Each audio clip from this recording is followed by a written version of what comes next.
En este video aprenderemos 10 nuevas reglas que nos facilitarán el procedimiento de prueba de los argumentos válidos en LO. A estas reglas las llamaremos reglas de equivalencia o sustitución. En el video anterior distinguimos un procedimiento decisorio de un procedimiento de prueba de la siguiente manera. Un procedimiento decisorio, dijimos, es un algoritmo que distingue a los argumentos válidos de los inválidos y nos dice de manera certera y definitiva para cualquier argumento en LO si ese argumento es miembro del conjunto de los válidos o de los inválidos. Un procedimiento de prueba, por el contrario, se concentra únicamente en los argumentos válidos y tiene como propósito principal construir un camino de fórmulas bien formadas en LO que vaya de las premisas a la conclusión. Una manera de ilustrar esta diferencia es esta. Piensa en un procedimiento decisorio como un mecanismo que determina si es posible construir un camino que preserve la verdad, que vaya desde las premisas de un argumento hasta su conclusión. Y piensa en un procedimiento de prueba como un mecanismo que se encarga de construir dicho camino en los argumentos en los que es posible construirlo. Así, un procedimiento de prueba es una cadena de fórmulas bien formadas de LO que une a las premisas de un argumento válido con su conclusión. Esta cadena de fórmulas bien formadas satisface un requisito fundamental. Cada fórmula bien formada que la compone es o una premisa del argumento, o su conclusión, o una consecuencia lógica de alguna fórmula bien formada que aparece antes de ella en esa cadena. ¿Cómo construimos una cadena de fórmulas bien formadas que preserve la verdad y que una a las premisas y a la conclusión de un argumento válido? Lo hacemos aplicando reglas lógicas especiales.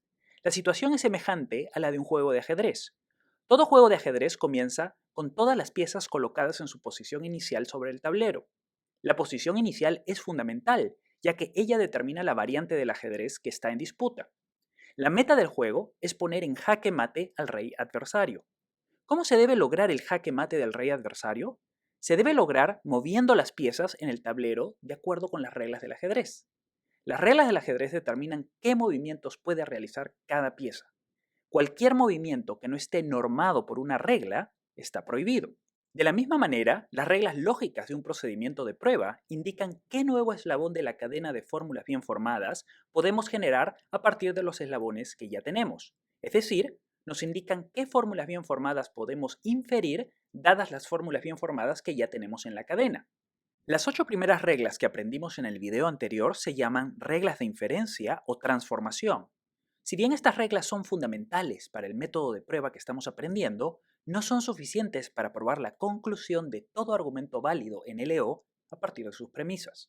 Por ejemplo, supongamos que queremos probar que la conclusión de este argumento válido es consecuencia lógica de sus premisas.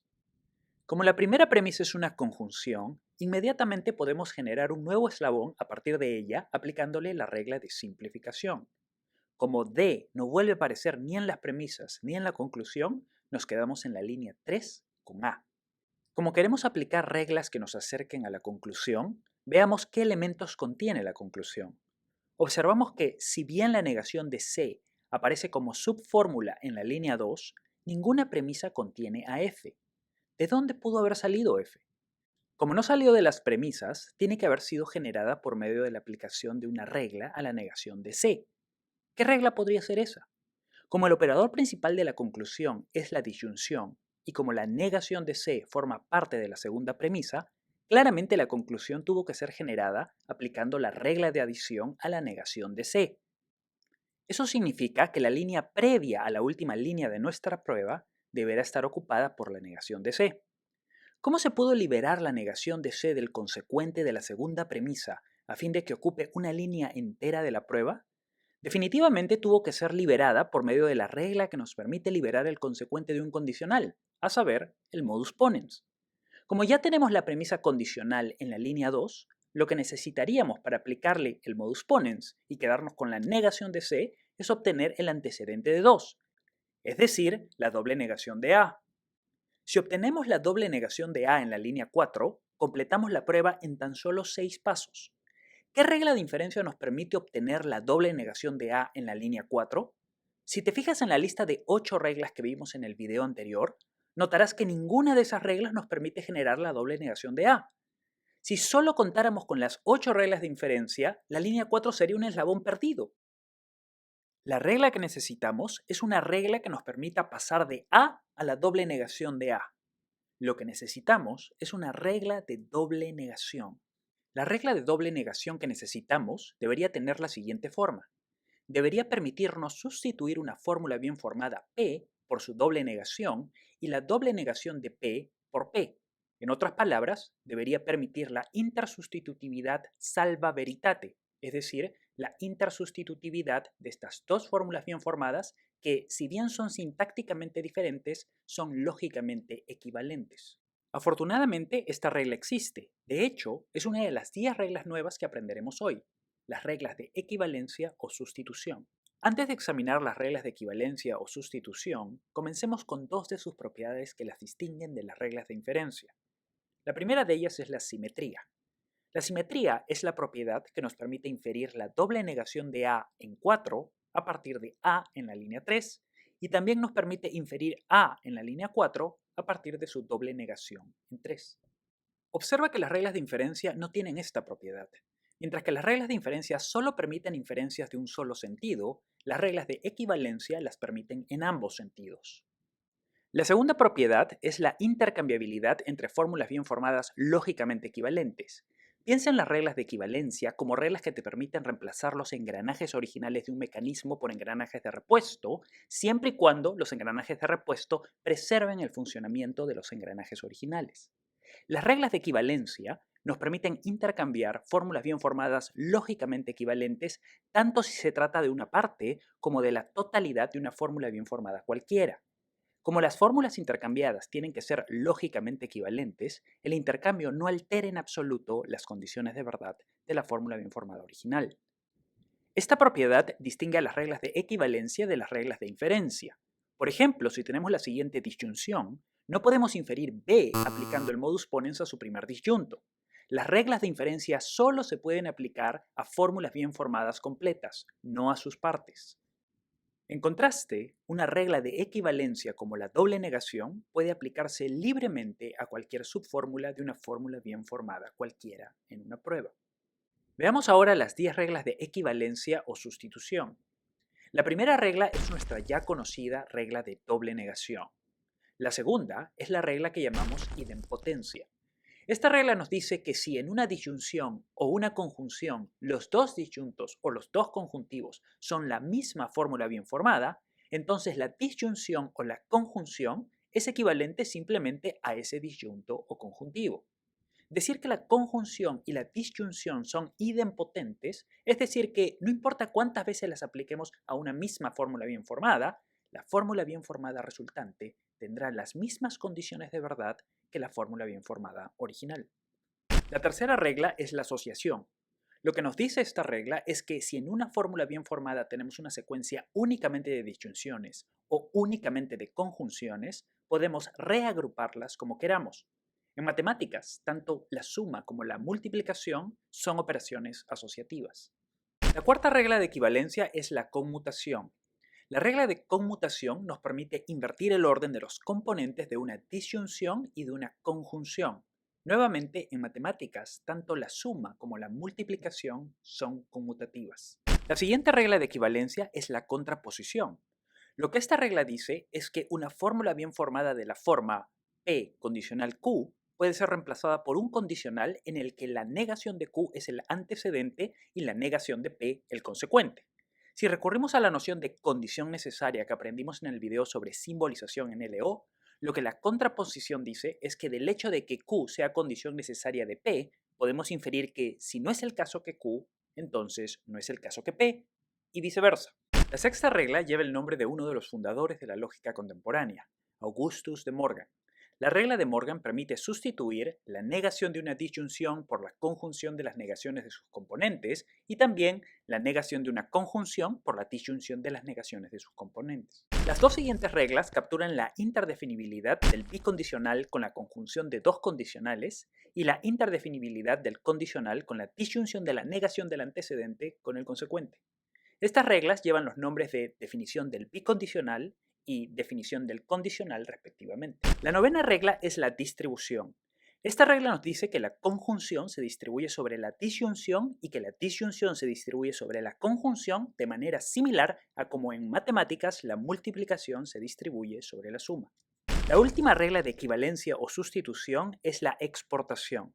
La exportación nos dice que si P implica a Q implicando a R, entonces la conjunción de P y Q implica a R y viceversa. Eso completa la lista de reglas de equivalencia o sustitución. Ahora contamos con un arsenal de 18 reglas para probar que la conclusión de un argumento válido en LO es consecuencia lógica de sus premisas. Veamos un ejemplo. Supongamos que queremos probar que A es consecuencia lógica de la negación de A condicional B. Como la conclusión es una subfórmula de la premisa, lo que tendremos que hacer es liberar esa subfórmula aplicando cualquiera de nuestras 18 reglas de prueba.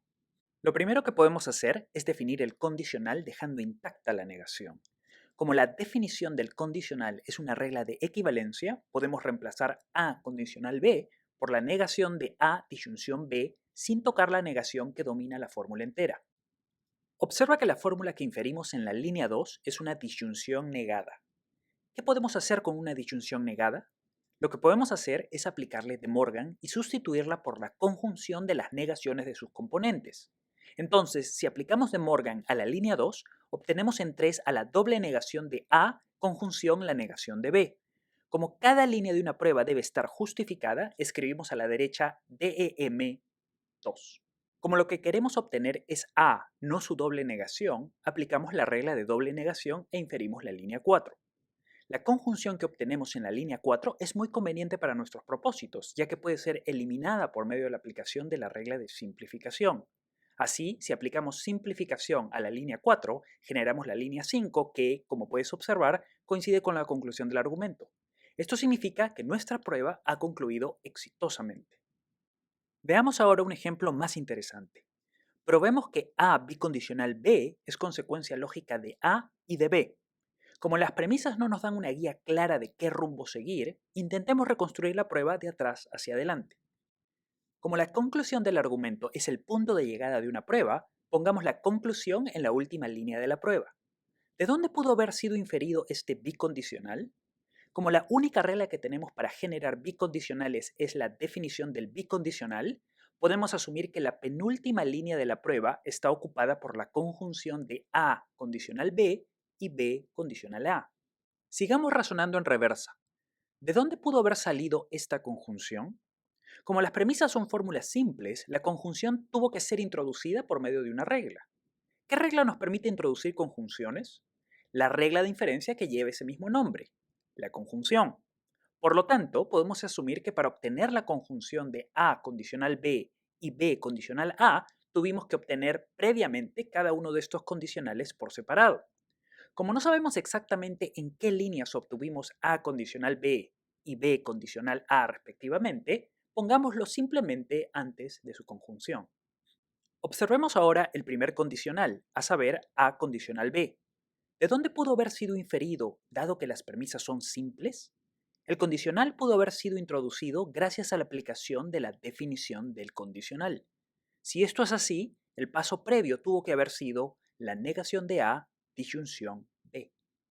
Por fin hemos llegado a una fórmula que podemos generar muy fácilmente a partir de nuestras premisas. Observa que en la línea 2 tenemos a B, que es uno de los componentes de la negación de A disyunción B. ¿Cómo generamos una disyunción a partir de uno de sus disyuntos? Como recordarás del video anterior, lo hacemos por medio de la regla de adición. Ahora sí, podemos proceder con la prueba de las premisas hacia la conclusión. Entonces, inferimos la línea 3 de la línea 2 por medio de la aplicación de la regla de adición. El siguiente paso ya lo habíamos anticipado. Sustituimos la negación de A disyunción B por A condicional B aplicando la definición del condicional a la línea 3. Ahora solo nos queda encontrar el eslabón que conecte la línea 4 con B condicional A. Afortunadamente ya conocemos la estrategia que necesitamos. Como la regla que nos permite generar condicionales es la definición del condicional, B condicional A fue generada gracias a ella.